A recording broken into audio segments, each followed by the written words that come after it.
kind of advice would you give to young Catholic teachers who do feel a commitment to creating a safe and positive space for LGBTQ kids and their families, but don't actually have the space quite yet? Mm-hmm. Well, I think that there is room for that kind of discussion, even within documents that the church and other Catholic educational institutions have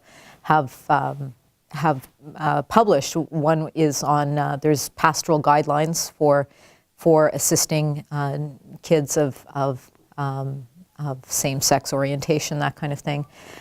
It's not, they're not perfect, but they are a starting point for talking about that.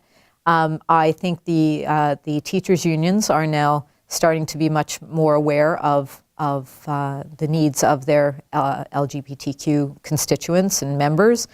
And they all have human rights committees as well, and a lot of what they deal with are these issues. I think that within the teachers' contracts and that kind of thing, this is going to be the next frontier that they're going to deal with the discrimination that teachers who can't declare their same-sex orientation and therefore can't have their partners recognized on their benefits packages and stuff like that.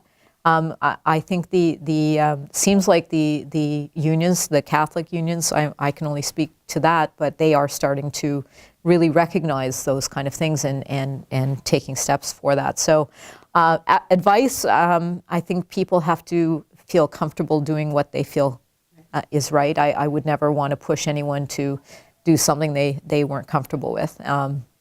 It can be very scary. I think you were saying something to the effect that depending on the educator in the Catholic cohort class, Exactly. Another teacher who had a much more open and accepting views, they would have an entirely different feeling. Right. There are people out there who are very, very accepting and very positive, and are at the same time working to make change, because I really do feel it's a human rights issue that finally I'm starting to feel is really being addressed, and it's exciting. And so stay the course and look for allies of all descriptions, and keep your eyes and ears open, because there are things out there, and they may move slowly, they may not move fast enough, there may be dangerous situations that people still find themselves in. So, but I think the unions are